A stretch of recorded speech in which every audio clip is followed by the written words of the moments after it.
తెలంగాణ రాష్ట్ర అప్పులపై అసెంబ్లీలో అధికార విపక్షం మధ్య మాటల యుద్ధం జరిగింది.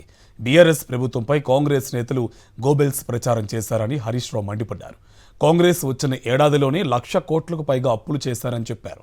అప్పులపై చర్చ పెట్టండి హరీష్ రావు డిమాండ్ చేశారు.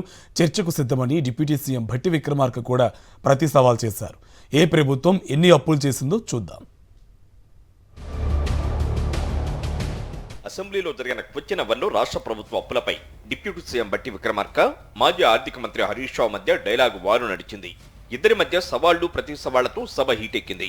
కాంగ్రెస్ ప్రభుత్వం వచ్చిన ఏడాదిలోనే 1,00,000 కోట్లకు పైగా అప్పులు చేస్తుందని, తమ 10 ఏళ్ల కాలంలో చేసిన అప్పులు 4,17,000 కోట్లు మాత్రమేనని హరీష్ రావు చెప్పారు. అప్పుడు చేసిన అప్పులు, కాంగ్రెస్ ప్రభుత్వం చేసిన అప్పులపై సభలో చర్చకు తాము సిద్ధంగా ఉన్నామని, చర్చించే ధైర్యం ప్రభుత్వానికి ఉందా అని హరీష్ రావు సవాల్ విసిరారు. బీఆర్ఎస్ పార్టీ 10 ఏళ్ల కాలంలో 671 అని ఒకరంటారు, 7,00,000 కోట్లని ఒకరంటారు, 711 అని నోటికొచ్చినట్టు మాట్లాడుతున్నారు. I challenge in this house, ఒకరోజు స్పెషల్గా డిబేట్ పెడతారా పెట్టండి, లేదు ఆడిటర్లను పిలిచి పెడతారా, ఫైనాన్స్ డిపార్ట్మెంట్ పెట్టి పిలుస్తారా పిలవండి. ఐ వాంట్ టు ప్రూవ్ 10 ఏళ్ల బీఆర్ఎస్ కాలంలో జరిగిన మొత్తం అప్పు కేవలం 4,17,496 మాత్రమే. కాంగ్రెస్ ప్రభుత్వం 1,00,000 కోట్ల అప్పు చేయలేదని, 52,000 కోట్ల మాత్రమే అప్పు తెచ్చామని డిప్యూటీ సీఎం భట్టి విక్రమార్క స్పష్టం చేశారు. హరీష్ రావు వ్యాఖ్యలకు భట్టి కౌంటర్ ఇచ్చారు. బీఆర్ఎస్ నేతలు అబద్ధాలు మాట్లాడుతున్నారన్నారు. ఇందులో గత బీఆర్ఎస్ ప్రభుత్వం చేసిన అప్పులకు వడ్డీలు కట్టడానికే సగం డబ్బులు అయిపోతున్నాయని వివరించారు భట్టి. 10 ఏళ్ల పాటు బీఆర్ఎస్ చేసిన విధ్వంసాన్ని ఒకేసారి సరిచేయడం వీలు కాదని, అస్తవ్యస్తమైన రాష్ట్ర ఆర్థిక స్థితిని తిరిగి గాడిలో పెడుతున్నామన్నారు.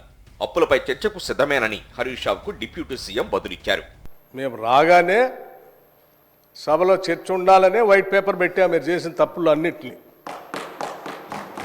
మళ్ళీ కావాలని అడుగుతుంటే మాకేం అభ్యంతరం లేదండి.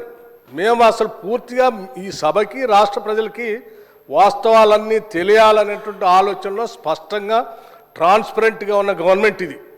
ఏది దాచుకోవాలని ప్రయత్నం చేయాలి మీలాగా. సో మీరు వాళ్ళ చర్చ పెడదామన్నా ఫైన్, షార్ట్ డిస్కషన్కి వీఆర్ రెడీ.